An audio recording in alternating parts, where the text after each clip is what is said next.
CJ Stroud is the gift that keeps on giving. It's going to be an off season full of hot takes. Maybe we'll bring you some sizzle tonight here on the Locked On Texans Squad Show. Welcome, everybody. Stan Norfleet here. They say one man's trash can be another man's treasure.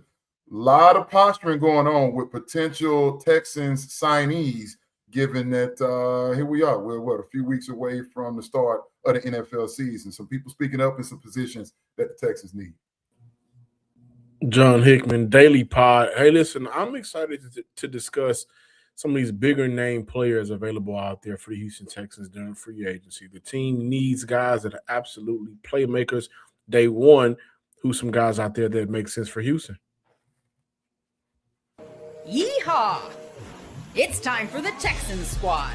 Everything Houston Texans, every week.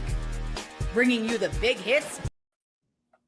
All right. Well, it's the Locked On Texans Squad Show. The video decided it wasn't going to play anymore. So we're here for the show tonight. I'm Michael Connor, Stan Norfleet and John Hickman. Thanks for joining us. If you're watching live, make sure, of course, you're subscribed to the Locked On Texans YouTube page. John has you for the daily show. And get this podcast anywhere that you get your podcast. Go search for Locked On Texans. We have a lot we're going to get into tonight as the Houston Texans offseason is a full go. We're getting closer and closer by the day to player movement across the league. That will be nice to have. We got the combine coming up. We'll start getting into draft season here. I would assume pretty soon in terms of some of the discussion that we'll be having. And, of course, the gift, as I mentioned, that keeps on giving, that is CJ Stroud. Because, man, oh, man, it's a little bit like the when the Pope, when you got to do it, they got to declare who the new Pope is. There's some smoke coming out of the building right now. My question to you guys to start the show tonight, we're going to hear from some people that are throwing that smoke out there here in just a bit, and we'll react to some of these things. Is there fire to this smoke at all, Stan? Well, I think when you get to the credibility of some of the names that we've mentioned a few, there are some new ones. Most recently, Tom McShay. I know we'll play that that audio here in just a moment. But Albert Breer, heavily respected on the NFL beat. Todd McShay, formerly at ESPN, heavily respected on the NFL beat. And then you got former ballers who are doing some broadcasting. A guy like Ryan Fitzpatrick, former quarterback. Some of the Texas folks know Fitzpatrick well. I think we have to qualify what's happening here. And there are two ways to look at this. First of all, Nick Caserio would be doing a dereliction of duty if he didn't field phone calls, and perhaps someone is willing to give him a king's ransom, which would allow the franchise potentially to catapult ahead in some areas. The other thing is, have we given any thought that maybe this is CJ Stroud and David Morgetta posturing from their end, saying, yeah, we see what we've given Houston 3 years to get the offensive line together. We've given Houston 3 years to bring adequate weapons around CJ Stroud consistently. And quite frankly, my guy's not feeling it. So I don't know that that's the case. I'm certainly not reporting that. But balancing my media experience and my personnel experience, I'm trying to find something in there. But no, I don't think I don't think people are just making up stuff. I don't. I think you started something, Stan. I'm not starting something. Albert you started it. No, I am commenting on the people that started it. Albert Breer, Todd McShay, Ryan Fitzpatrick, and others. Before we hear from McShay, John, what do you think? For one, I think this is one of those slow periods in the year where it's draft or nothing for a lot of people. So you find things to talk about. That said, I mean, how the season ended, I don't know how people can look at how the season ended and not look at the Houston Texans and say both sides got to get it right. And both sides should look at the future and find a way to maximize CJ Stroud's ability and how CJ Stroud can make up for what he did the final two playoff games. So I look at that, and when I hear the possible trade rumors for Houston, guys, it's Joe Burrow and nobody else. The 26th draft class is not a quarterback out there coming in this year that's worth it. I don't think the 2027 draft class is there a quarterback coming out there worth it, in my opinion.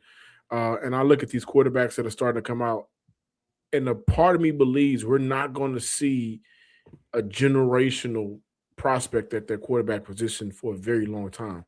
And this is coming from a UT fan. So I think for Houston, it won't be smart for them to move on from CJ Stroud. But to Stan's point, the speculation, maybe this is CJ's team starting fires, right? That is an interesting take. That is something that, we have more time to just sit back and talk about, because this isn't like Deshaun and Houston's relationship where Deshaun did everything and he raised his level of play game in and game out, right? So I think the leverage was more so on Deshaun when he was a quarterback. For Stroud and how he's played, why would they start fires when right now he may be at an all-time low in terms of value, in a sense, unless he gets to a right system? I've had a speculation for a long time that I think he wants to go back home and play in LA. West Coast. But on the West Coast, right? And Matthew Stafford is eventually going to have to retire. Or maybe, whatever happens with San Francisco. But I say all that to say, what happens with Sam Darnold? Because Seattle could move on, right? But at some point. Yeah. But Clint Kubiak is now with the Vegas Raiders, so you look at a drop off for play calling, and he'd essentially be walking to a situation where he's kind of in many ways failed or didn't rise to that level of expectation last 2 seasons. But when I look at how the year ended for Stroud, this wouldn't be the time for him to try to throw his weight around, because 4 interceptions the last time we saw you. Was it 3 before that, right? Turnovers. So he 7 turnovers in the 2 playoff games. 7 turnovers in the two playoff games. So he needs a season in the postseason of playing at an exceptional rate before he or his team feel like they can throw some weight around. Watson had that. Stroud at this point to that, and I like that speculation stand. To this point, Stroud don't have that. I think it's the perfect time. Oof. And you started your argument with it. It's from a general drafting projection sense, it's a weak quarterback class. You look at the quarterback free agency class. Daniel Jones, Tua Tagovailoa, potentially. You're talking about Anthony Richardson, maybe a release from the Indianapolis Colts. Tua Tagovailoa might be available. I mean, Kyler Murray, if I hadn't said that name. You start going around what's out there. Kirk Cousins, maybe, depending on what Atlanta wants to do with Stefanski now being their head man. I think David Mulgeta, if he's as good as I believe him to be, he has looked at the landscape, not just this year, for next year, and he's going, there's still enough belief, especially with the resurgence of a guy like Sam Darnold, of a guy like Baker Mayfield. He's like, my guy is as talented as those guys, if not more in some areas. So let me see, can I just make some things right? Your value is what somebody's willing to pay.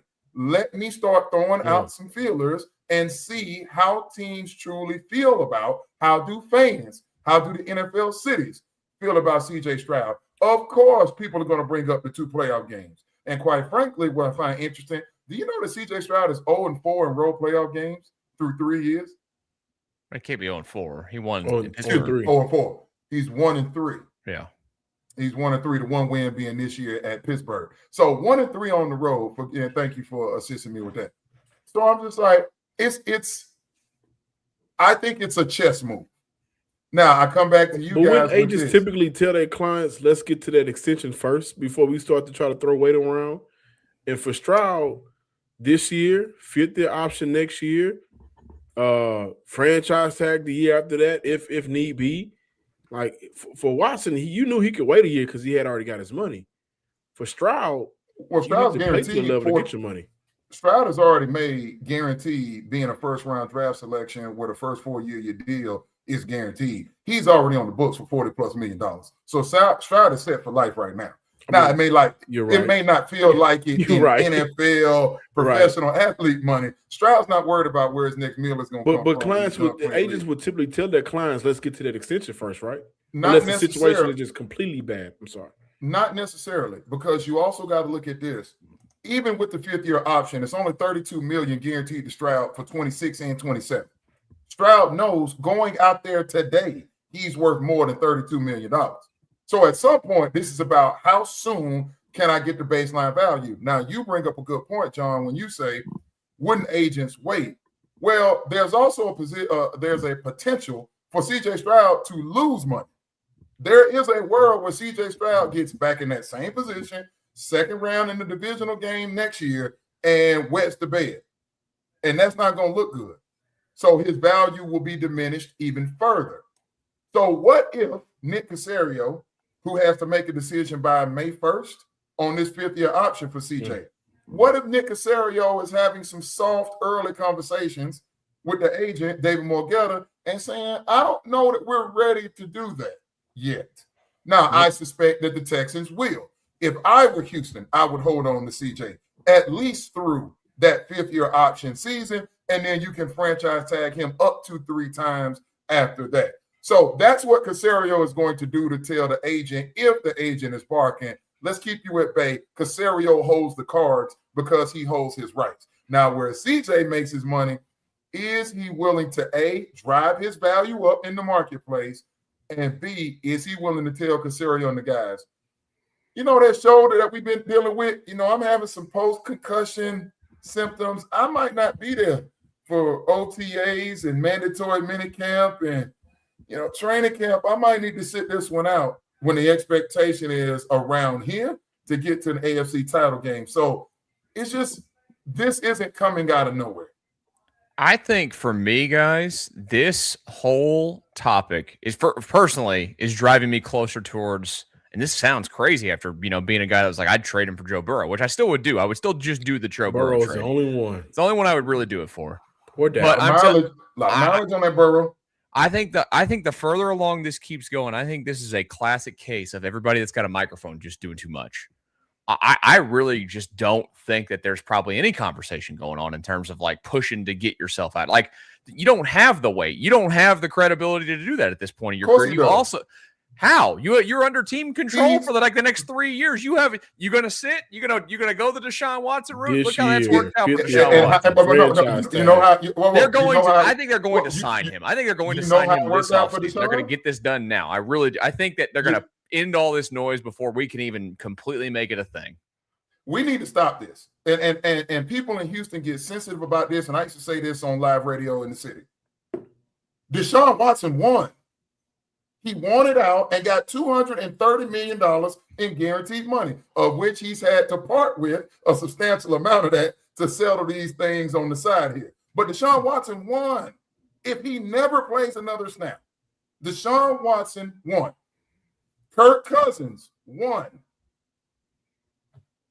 So when you talk about what leverage does he have, CJ Stroud today is still one of the top 15, top half of the league starting quarterbacks in the league. Now, MC, I just push back because I think it's good conversation. Yeah. I don't disagree with you that CJ will remain in Houston for the next 2 seasons. I don't know that he's going to get a long-term extension signed this offseason. Will Anderson's going to sign his. I don't know that CJ is going to sign his.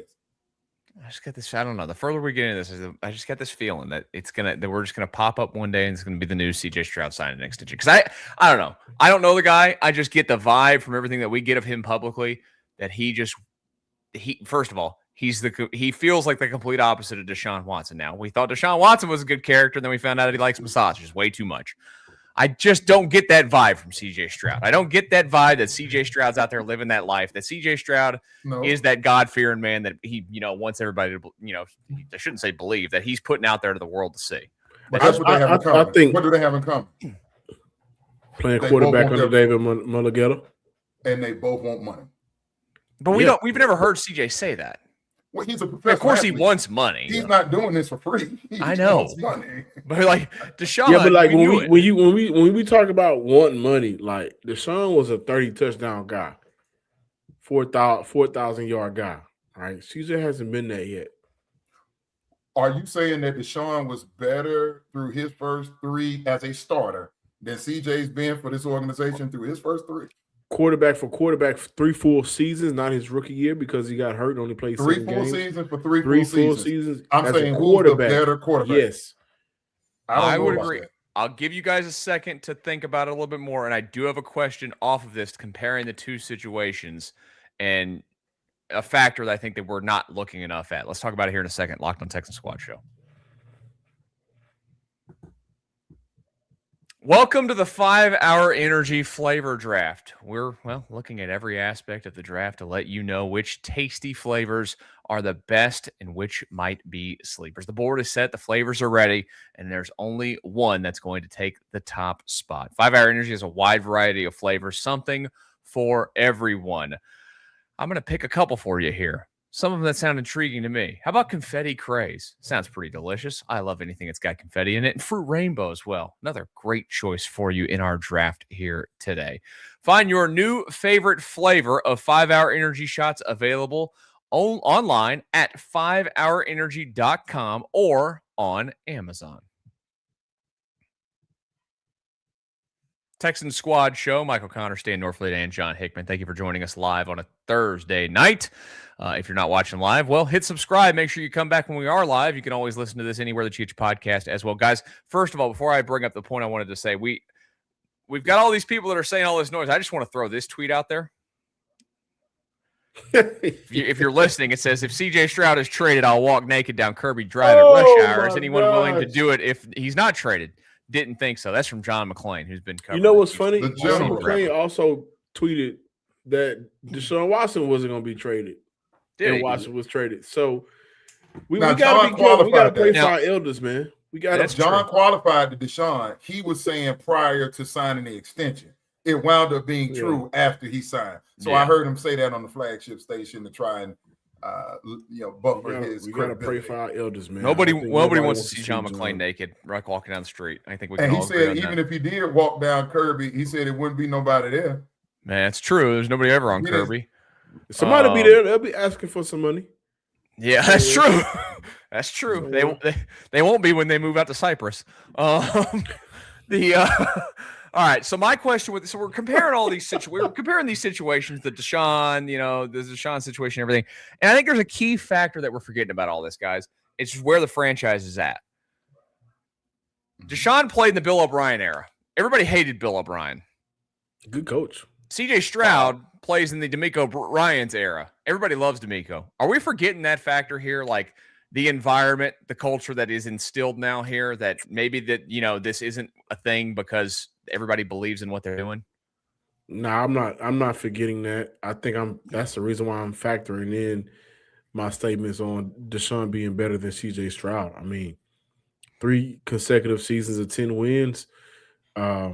Bill O'Brien had the number 1 pick, I think twice, or top 3 twice, a 4-win season.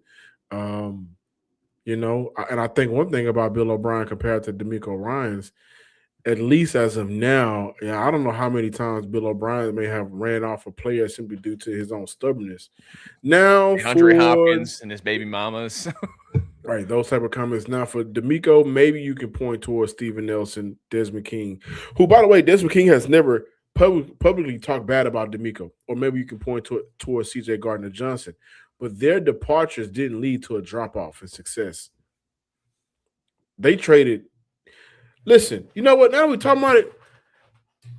Bill O'Brien traded DeAndre Hopkins for David Johnson. A bag of peanuts. Yeah. What do you get, like a 4th-round pick in David Johnson? I mean, probably the worst trade in Houston sports history. And did he use that pick to draft? No, it was a 2nd-round pick, I think. Did he use that pick to draft Ross Blacklock? Was that part of it? He got I'm sorry, that's the wrong. I'm trying to find it. Hold on, you guys talk. So in any Bill case, O'Brien, Deshaun Watson, 2020 2nd-round pick and a 2021 4th-round pick, and David Johnson. I think that 2nd-round pick turned out to be Ross Blacklock. Okay, yeah, that sounds right. But in any case, when you look at what Deshaun brought to this field as a leader, as a guy who can make something out of nothing, I don't think Stroud is there yet. That's not to say he won't be there. And I think if Stroud can get to that magnitude with some of the skill sets that he has, then you're looking at a totally different offense from a totally different game-changing style of quarterbacking.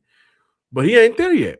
And from year 2 to that last year in Houston, where for Deshaun, you're looking at 4,100 yards, 3,800 yards, nearly 5,000 yards, 26-9, 26-12, 33-7.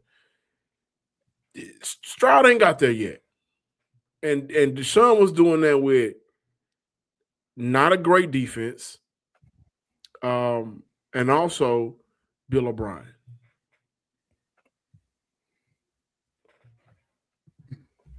CJ Stroud finished 8th in the MVP balloting of the league in 2023 as a rookie. He had the best rookie season at the time of the quarterback position we'd ever seen. He also drug this organization from the cellars. CJ Stroud has never quarterbacked a team in the NFL that didn't win double digits through his first 3 seasons. CJ Stroud has been a 2-time Pro Bowler. CJ Stroud, no one in the league has won more games than him as a first or second overall pick at quarterback than Stroud. He's played in 6 playoff games his first 3 seasons. All of these things Deshaun Watson didn't do.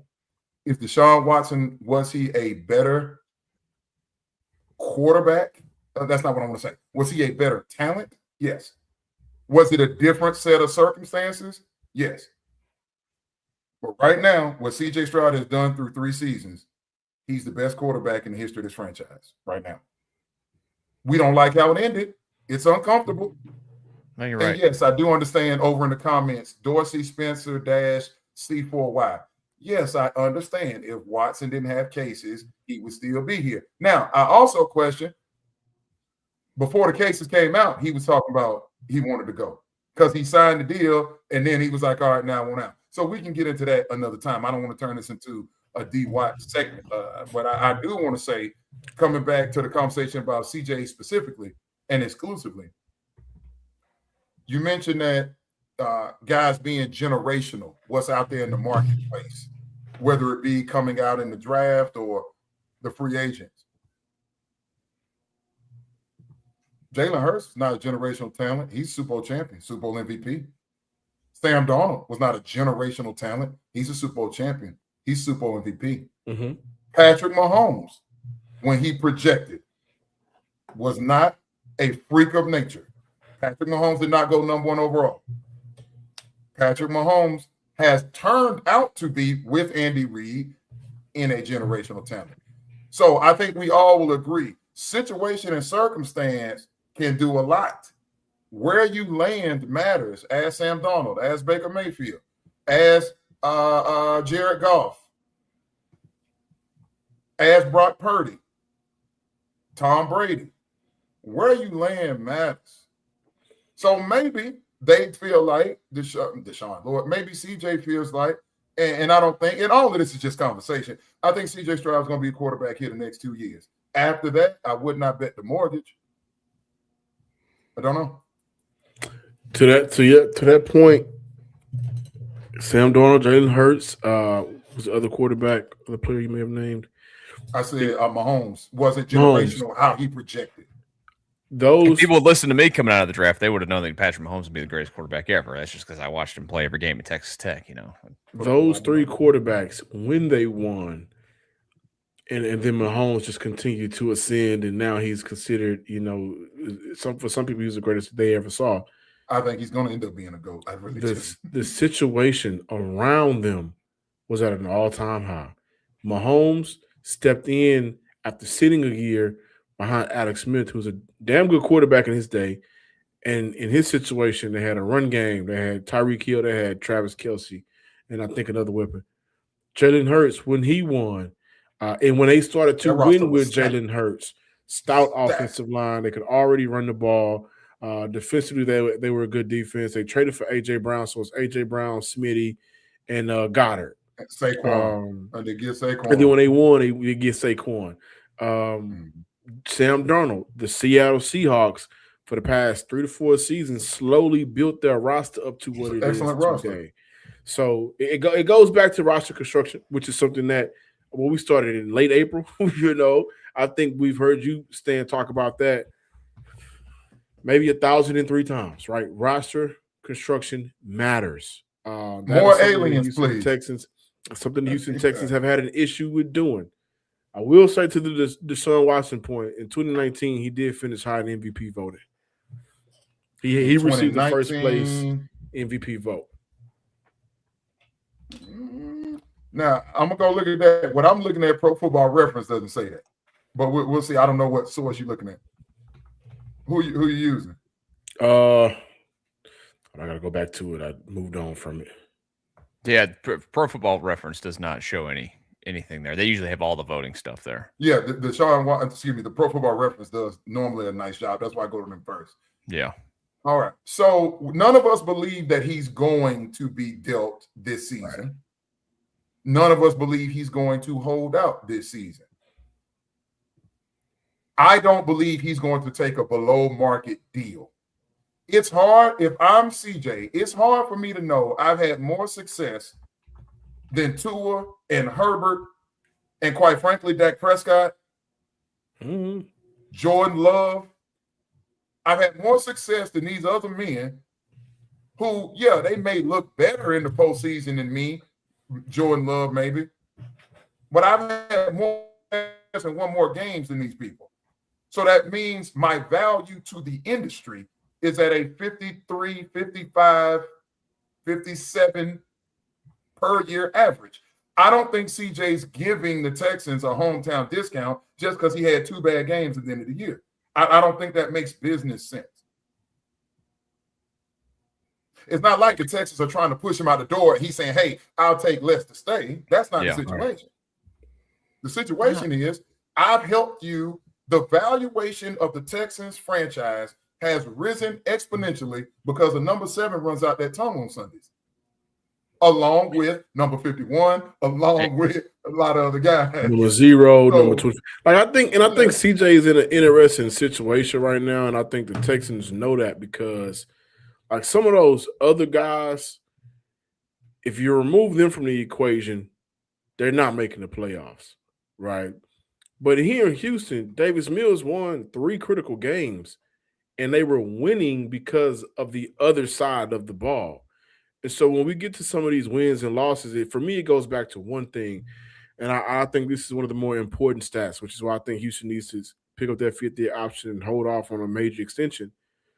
In the playoffs, the defense has scored more touchdowns than the offense. That leads to wins, or that leads to being close in the games. I mean, even against the Patriots, it was a 5-point game going into the 4th quarter. Like they kept that game close. They scored twice against the Pittsburgh Steelers going into the 4th quarter of that game. It was a 10-6 score. So for Stroud, the accolades that we can mention, the 10 wins, the playoff wins, all of that is great, but it's a difference when you're being backed by that defense. And to the point, I wouldn't even say backed by that defense. I think CJ Stroud is backing the defense. They are the front face of this franchise right now. And so when you start to look at money and that quarterback market money, is he up there? Does he have the numbers to support it? I look at the guys that are up there. He does not have the numbers. Stroud has not thrown for 25 touchdowns in a season. Trevor Lawrence is making $55 million a year. Is he better than Trevor Lawrence? He's as good or better than Trevor Lawrence. I think that's fair. Yes. I think that's of all the guys I'm sitting here looking at, I'm Tua at 53. Okay, when did Tua get that contract? Tua got that contract 2024. In 2023, nearly 5,000 yards and 30 touchdowns. CJ Stroud, from the moment he touched NRG Stadium, was better than Tua. He's better than Brock Purdy. No, that I will argue against. And Brock Purdy's getting 53 a year. That's just me. That's my own perspective. That's just me. I wouldn't argue that. My argument would be they are very similar. Brock Purdy has benefited from being in a stable position. Brock Purdy benefited from being over there. He has. Tell me a quarterback that when Stroud has gotten to Houston, what has worked out in Houston's favor? DeMeco's defense. Tell me tell me a quarterback. That's not the argument. The argument is not about DeMeco's defense. Now, DeMeco's defense, as great as they are, if that's Tua Tagovailoa under center instead of CJ Stroud, they're not making the playoffs just on that defense. They barely made the playoffs with that offense. And if we agree that this quarterback in Houston is better than that quarterback in Miami, then I don't understand that conversation. Now, I come back to the Shanahan piece. What quarterback? They all, Mac Jones, Brock Purdy, Jimmy Garoppolo, every quarterback that goes to San Francisco that's not named Trey Lance pans out. So can you imagine CJ Stroud with Kittle and Debo and a healthy Ayuk and Trent Silverback Williams and insert whatever running back? Good God, Christian McCaffrey in the backfield. CMC. Can you imagine what his numbers would look like? If Stroud was in Los Angeles with McVay, what would that look like? If Stroud were in Detroit when Ben Johnson was there, or in Chicago right now with Caleb Williams, with those weapons and that offensive line, if CJ Stroud was in Philly with those weapons and that offensive line, like, I think the point that's being made is it's unfair to just say he's going to get that top quarterback money simply because the Texans franchise have not put him offensively in a stable position to succeed. However, when people start to bring up some of these stats, the 10 wins, the playoff wins, and all of that, that to me is when I get to a place where that's not a quarterback stat. And in this case, that's a team stat. And even more, that's a defensive stat. When you get to the postseason, we love to bring the postseason wins up, and Stroud has had some good moments. He's 3-3. The defense has more touchdowns in the playoffs than the offense.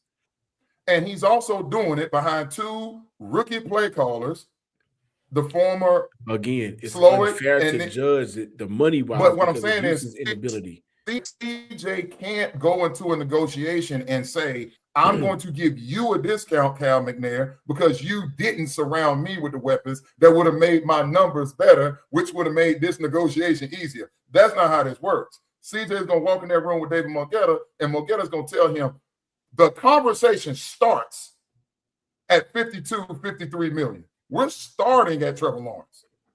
That's the floor. I think it starts at 55. We really need to be talking about this Dak Prescott. How do we get my man to 60 million a year on average? Because if you really want to do that, he cannot make more than Dak Prescott. He's not a better quarterback than Dak Prescott right now. He has more playoff success than Dak. Isn't that what this is about? Shout out to the defense for scoring more touchdowns. Like the playoff success, that's great. But I saw Trent. What's his name? Won a Super Bowl with the Trent Dilfer. That's an anomaly. We're I talking just saw about Sam Darnold do it with that defense. Sam Darnold, the Seattle Seahawks offense was number 3 in the regular season in the league in scoring points. What happened in the playoffs? Cannot bring a playoff success. He didn't turn. What? So wait a minute. So we're going to discredit what CJ Stroud has done, winning a playoff game every year he's been a starter. We're going to discredit that because the end result, those 2 games this season, of which one is a win, we're going to just throw it away because the Patriots game looked like that. That's not fair. That's not how NFL business works. I'm not using the Patriot game. I know we got to move on. I'm not using the Patriot game as the reason. I'm saying you're saying CJ's good because of the defense. Under DeMeco Ryans. They got 6 TDs on the defensive side of the ball. Houston's offense has this is the first year that the defense in 3 years. This is the first year that DeMeco's defense has been top 10 in the league. They haven't been this. They've been good. But this is not, DeMeco has been excellent. They've had personnel. That's not my point. The defense has been highly efficient. But the defense, this is the first year they were dominant. In 2023, if you'd have asked any network, any fan, anybody watching pro football, Houston Texans, the first name they would have said, CJ Stroud's a player. The first half of 2024, the first half of 2024, CJ Stroud's a baller. Oh, by the way, did he not make the Pro Bowl last year too? And I understand that's a whole thing. I think he did. So I think we need to put a little bit of respect on what CJ Stroud, how many quarterbacks, and the answer is 0, through their first 3 years are winning more games than CJ Stroud that was drafted number 1 and number 2 overall quarterbacks. The answer is none. So you have to pay me for that. That you don't just fall out of bed, even with that defense, and go win 10, 11, 12 games. That's just not how this league works. Well, how it does work is that all these guys that throw football get paid an absolutely absurd amount of money. And at some point, CJ Stroud is going to make an even more absurd amount of money than he's already making now. Guys, franchise tag talk is heating up a little bit across the league. Some names that people have wanted here in Houston may not be available. We'll talk about that here in a second. Locked on Texans Squad Show.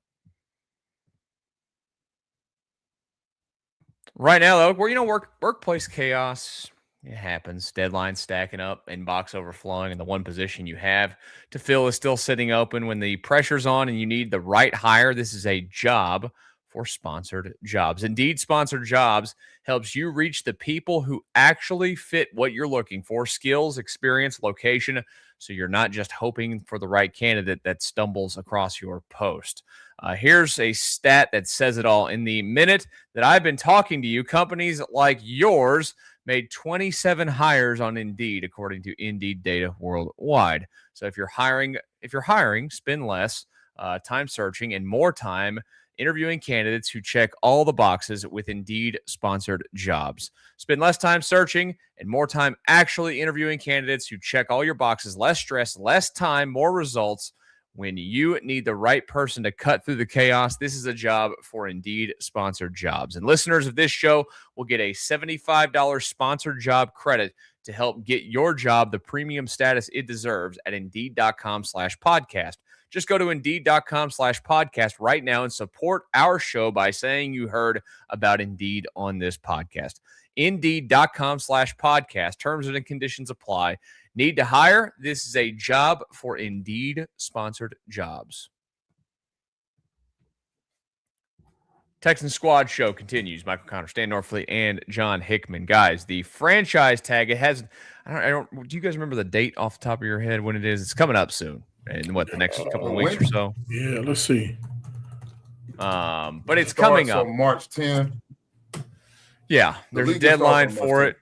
There's nobody on the Texans, obviously, that we're expecting of it to get it. The biggest names that are out there that, people have wondered about, Texans related, I think the running back position obviously is one. You've got Breece Hall out there. Mm-hmm. You've got Seattle said they're not going to franchise. Yeah, Kenneth Walker. Breece Hall is expected to get it in New York.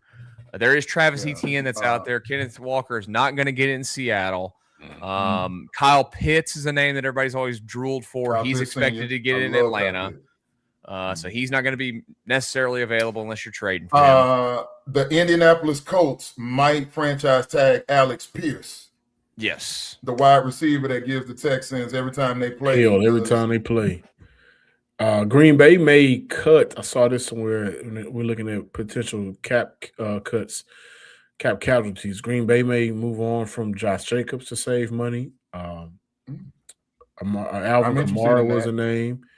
But Kamara has already said, he's already said he wants to be in New Orleans and no place else. So I'm kind of interested if he's going to stick to his word. James Conner, Aaron Jones, some older name. Cole Kmet could be a possible cap casualty along with TJ Hockenson. There's going to be some guys available out there for Houston.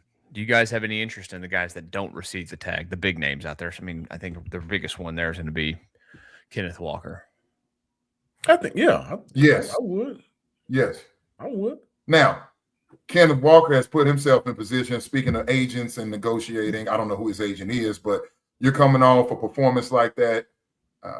Typically you split duty in front of the world. You get the ball in your hands versus a top 5 defense, a top 4 defense, and you go out there and you have a fantastic game and win MVP. So if I'm Seattle, especially with Charbonnet being out, he probably won't return from ACL until midway point in the season. I think Seattle's going to work out a deal to make it palatable for Walker to return. I just don't see how you let him out the door, knowing the chemistry that you have, and let's run that thing back. And like I said, the injury to Charbonnet. So they got to go get it back. Are there any of these guys in the draft? Are there any of these guys, though, that could get tagged that you would be interested in working out a trade for? That's a possibility. Kyle Pitts, I think Kyle Pitts is a perfect right now and future player for Houston. Like, so it's getting a little bit older. had an extremely good bounce back year, right? But it was just him and nobody else in that room. And I think what Schultz going to be, Schultz will be 31 going into the season. Sounds right. So he's a year older, and he dealt with a lot last year from a physical standpoint. So I look to last 2 years, right? I look at Kyle Pitts for what he can do for the tight end room immediately, right? But also Kyle Pitts lined up in the slot a lot for Atlanta last year, and I think that's an area of concern for Houston moving forward. Tank Dell, because of his size, people like to just automatically assume he's going to play the slot, but he's an outside receiver. And I think he's going to want to stay outside as much as possible to avoid the bodies at the line of scrimmage, so to protect himself. So you look at what Kyle Pitts can bring from a physical standpoint, schematic standpoint, and just overall being a weapon. Yeah, he'd be a guy for Houston that can really open up some things offensively. And Caley would get his 2 tight end set that this offense needs. Yeah, I've been big on that point since Nick Caley was brought here. Can we take a step on the MC? I don't think we've discussed this player. We've all seen it. Did y'all see the legs of Tank Dell in that workout video that he posted recently? I have not. No. So his knee, he's got a leg sleeve on one. He's the Tiger Woods of football now, where he's not going to let people see his leg. His legs. And so you know what's crazy? Stan, you know what's crazy about that? He looks bigger up top. The up top, the waist up, you can tell he's ready to run. Yeah. All right. But he makes his money. He's here in this league because of what he does from the waist down. Yeah. And as somebody that has gone through a right knee reconstruction, my knee has not been the same since. And I was about Tank's age when it happened. Now, again, medical and technological advances he's got, and I had the Texan staff working on my body at the time. I could tell looking at his knee, having lived it, ACL, LCL, PCL, lateral meniscus, medial meniscus. I didn't tear my patella. He didn't rupture his either, but he did dislocate his kneecap. I had a dislocation as well. So it was bundles of joy. Shout out to Houston Methodist and the TIRR, the folks that got me back on my feet. Appreciate them. Dr. David Littner did the surgery. I assure you, he remembers it. It was one of the worst he said he'd ever seen at the time. But nonetheless, it's about Tank. I hope Tank comes back. But I'm going to say it again. Until I see him over there at NRG doing football-specific things with regularity. And Nick Caserio said it on the flagship when asked about Tank in the video. He said, look, we have metrics that measure our players through our performance program. Tank isn't checking those boxes at the same level yet as he did before the injury. So they're on it. We'll see what happens. But if Caserio is banking that Tank is going to be what he was, that can't be the mindset, even in optimism and faith. That can't be your mindset as a GM. Not practice. I was going to ask if you guys think he could be a cap casualty, but his cap hit's only 1.8 this year. Nah, there's more value in keeping him. And look how long they kept Mechie. Mechie had a different type of injury history, and they kept Mechie until they just couldn't anymore. So they'll do the same with Tank. That's one thing I can say about the Texas organization. Look how long they kept Kenyon Green. Now, granted, that's a top 15 pick. But if you're a young player, look, Christian Harris.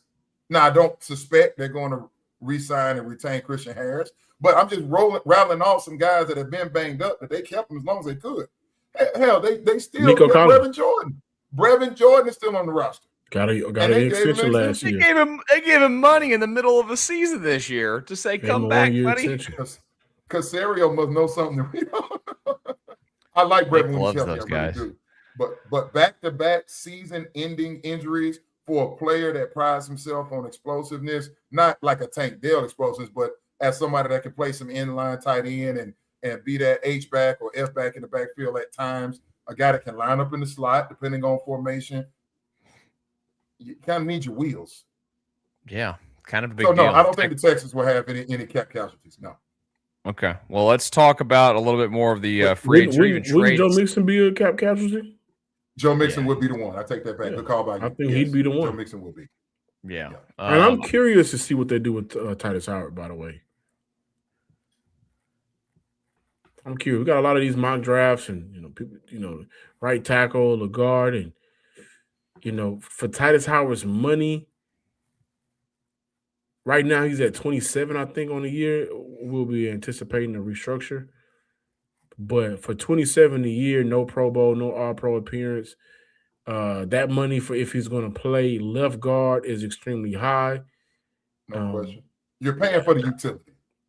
You're paying him for him always looking out for y'all, which I'm for.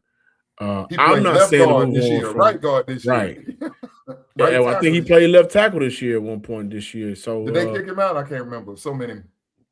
You can never tell. He did everything. I but think center. he did have 2 in a game at one point when a couple guys got banged up or something. Somebody went down. Yeah. He's got hit. There feels like there's a chance there. I have another question for you guys when it comes to free agency and the trade market as well. We'll do that here in just a second. Locked On Texans Squad Show. Hey, it's Matt Derry from the Locked On Lions podcast. The people I love depend on me. If I'm gone, the financial responsibilities don't disappear. I didn't want my family figuring things out during the hardest moment of their lives. That's why I knew only one place to go. I chose life insurance through my friends at Ethos. Ethos makes getting life insurance fast and easy, 100% online. You can get a quote in seconds, apply in minutes, and get same-day coverage. There's no medical exam. You just answer a few simple health questions. You can get up to $3 million in coverage. Some policies are as low as $30 a month. I love the folks at Ethos. Protect your family with life insurance from Ethos now by going to ethos.com/LockedOnNFL. In as little as 10 minutes, you can get the free quote and up to $3 million in coverage at ethos.com/LockedOnNFL. That is ethos.com/LockedOnNFL. Ethos.com/LockedOnNFL. Application times and rates may vary. So at this very moment, the Houston Texans are not loaded with cap space. Now, we know that this can be a game that all teams play where you move things around, shuffle things, extend guys out, get void years, whatever. You're going to end up paying for it eventually at some point. But with the cap keeps going up and up and up every year, these teams, I think, see the benefit in just pushing it out further and further, and they'll just deal with the dead money later on. Look at this. Look at the New Orleans. Have you guys seen the New Orleans Saints situation right now? Oh, they're like that every year. They do it every year. It's awful how much dead money they have. It's just insane. But that's the price you pay when you want to go live that way. Can we jump in right here with look what the Kansas City Chiefs just did with Mahomes? Mm-hmm. Yeah. With one move, the Kansas City Chiefs freed up some $45 million in cap space just with Mahomes. Patrick Mahomes will be on their cap until I'm like 75 years old. He's royalty. It'll be fine. He'll still be around. Be all right. He's got a Bobby Bonilla contract. Yeah, no, I mean literally the way they probably void how many times they've had to void that thing or put the void years on the back just to. Yeah. It is football's version of deferrals in baseball that we've seen in baseball constantly. Money. You don't want to be that team that has to deal like with the Saints though. Like they during that the Drew Brees era where they was trying to stay competitive as possible to give Drew Brees the farewell tour, and they kept restructuring deals, and then they gave Tyson all that money. Taysom Hill. You don't want to look up in 5 years down the line, you realize, oh man, we ain't got no money, and we owe a lot of people because we ain't win nothing, and it's just for nothing. And it puts so much pressure on your personnel, your scouting department, to hit home runs on every single draft pick that you bring in there within the first 3 rounds or so. It just adds a lot of pressure. And you want to know why I'm not worried about that with the Texans? Because look at Casario's track record. Casario has no problem giving you an above market deal for 3 years. That's true. If you get the 3 years, because you may just get the 2. Set the market. Has he given a single player longer than 3 years? No. Honestly? No. Derek Stingley 3 years. Jalen Petrie 3 years. Will Anderson finally break Nico that? Collins 3 years. Will Anderson's going to break that. I don't think it's going to be Will. I think Will is going to get the 3 year, but set the market. I think that's what's going to happen. And I think that speaks to the culture. These guys, if I give Casario a lot of flack, it's one thing I give him a lot of respect for, and I love giving them shout-outs for. how he handles contracts, it allows for the Houston Texans to kind of stay in this competitive range. Well, that's my point. That's why you do it over 3 years and not 5. Like he hasn't tied himself. Now, the first one, he hasn't really had an opportunity to. I mean, when you think about it, when Caserio got here, Larry Tunsil got his money at the time. Nobody flinched at that. You got to pay a franchise left tackle. Fine. Everybody else has been paid. Daniil Hunter has made top 5, top 10 defensive end money since he's been here. Fine. Have at it. You deserve it. Who else? Joe Mixon was making top 10 running back money last season, his only healthy season here in Houston. He deserved every penny. Nico deserved. Dalton Schultz was a top 12 highest paid tight end since he's been here. Well, I think that extension kicked in the second year. It's fine. Caserio managing that money, the brother can do that now. He does a good offensive job. Line. So what you're saying is maybe he should take over the role of capologist and let somebody else be the talent evaluator, is what you're telling me. It should be us three. You think we'll do a good job of rebuilding the Texans from a draft standpoint? I think I'd run it like a Madden franchise, and that kind of ties into what I'm doing here. Should they be big game hunting? Because I would be big game hunting, baby. I would too. When I got fired in Washington, I was like, yeah, I can see what this is. I'll give you guys the boring stuff about being a scout. It's so, the GM, man, you can put so much work in as a scout. And Bill Belichick, your guy, Hickman, the part of Belichick's demise in New England is that the scouts were telling him, here are the dudes. Yeah, I know. Please go get A.J. Brown. Please. Oh, no, I'm going to get this other guy. I'm going to get N'Keal Harry. Please, let's not go down that road. Let's. The GM has to trust his scouts and the guys that are on the road and watching more tape than him because the GM has so many responsibilities. So do I think the three of us could do a better job than Caserio? No. Would it be fun to do it for a day and to get paid like Caserio for a day? Just one day. Just one day. Let me get 10% of that. One day. What's he making? His deal, they said, was like what, $6 million a year? Yeah, he's in that 5 to 6 range. What's that per day? Yeah. If I can get 10% of that for one day, what's that? $6 million divided by 365? I don't know. $16,400 just for a day of work. I'd take it. I'm with it. I'm with that. Man, I gotta stop being poor. Well, I'll get something done. I gotta stop. That's all right. That's my theme for 2026. You know what's really cool though? Seriously, the Texans, not only do they have players that they can restructure, given the number of contracts they've just doled out, they've got enough guys that they can restructure money and free up cap space. That's not the issue. I read somewhere the Texans have the 8th best accumulation of assets going into this draft. So they can end up with maybe not top 10 cap space, but they could end up with top half of the league cap space. And then you buffer that with more than enough draft picks to go do some damage. All right, so the question is, do you blow that cap space, a big chunk of it, on a big name player? Would you guys do that? Who's the player? Is there one player that you'd be willing to do it on? I'd be all in on Breece Hall if he wants to come to Houston. And again, I say Tennessee got a lot more money than Houston, and there's familiarity there with Robert Saleh. But I like Breece Hall. To that point, though, if the big money was to go to a player or two, personally, I think a vet offensive lineman or two would do this team justice. Because from that point, you're not having to coach up a young offensive lineman to do some of the things that you need for them to do at the NFL level.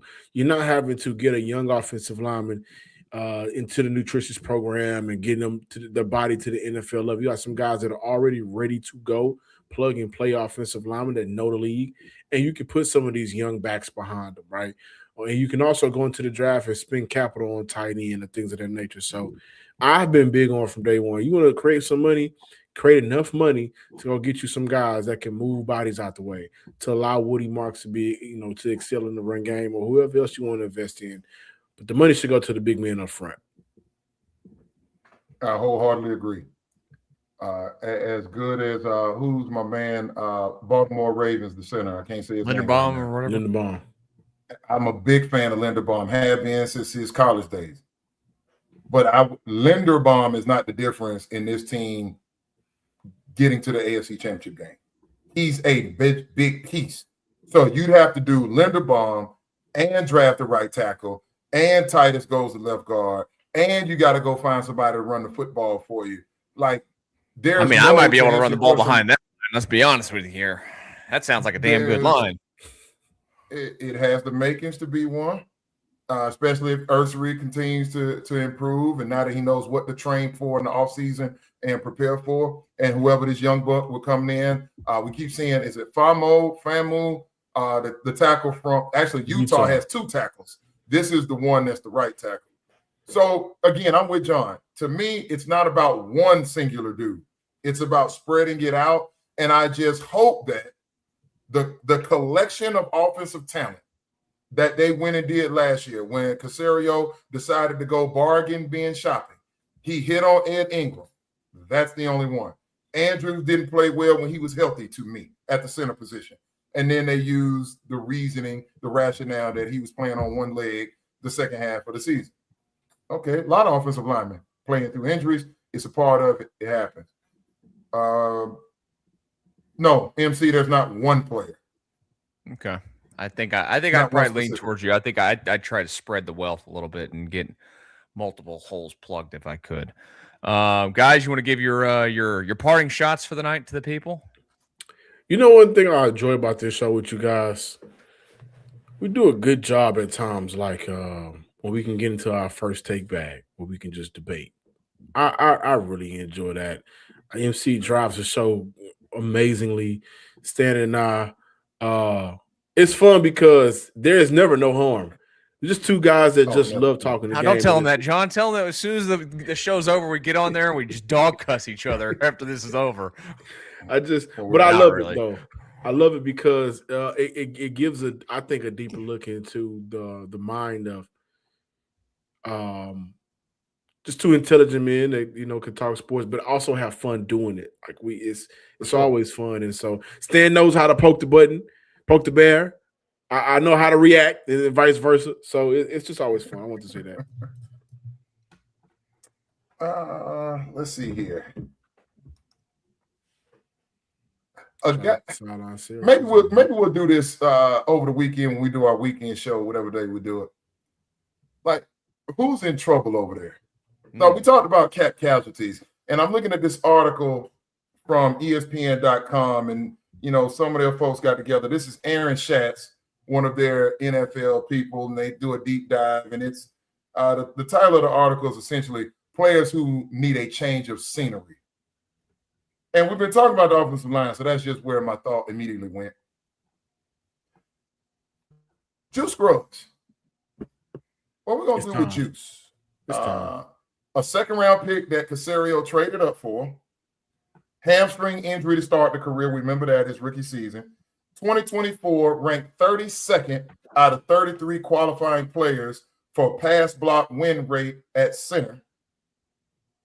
His 64% run block win rate was also poor. Last season, Scruggs had only 1 start, says the author, says Schatz, and mostly appeared on special teams. A healthy scratch in one of the 2 playoff games. How long can Caserio let a second-round pick? I was taught in the Bill Parcells line of thinking, personnel-wise, you give a player 3 seasons before you start making some definitive statements on what they are in your program. So that would make this upcoming year Juice's 3rd year. This is a big season for Juice Scruggs. 4th year. He was 24. He wasn't with CJ now. Oh, he was the same year as Stroud? Did I say that? Yeah. Yeah. Oh, yeah. He is 4 years in. Yeah, he's 2023. You're right. I apologize. Oh, I think We got to make some decisions. I think they've told us. Thank you for being a backup piece that we trust. And, if your time comes, your time comes. But he's a backup player right now in the NFL, for the Texans at least. But I do think it's time for you to figure that out. I agree. You can't have a second-round backup. I mean, like, what? That's just – yeah. And it's not the money. It's what did you do with the pick? And you traded up to get him. Bad pick. Bad development. That's the key there. I think that's a good topic for our next show, Stan. So if you guys want to hear more on that topic, join us for our next Locked On Texans Squad show. It will be live on YouTube this weekend. And if you miss it, you, of course, can watch it here on this channel. Make sure that you're hitting subscribe and listening wherever you get your podcast. For Stan and John, I'm Michael. Thank you for stopping by and watching and listening. We'll talk to you on the next Locked On Texans Squad show.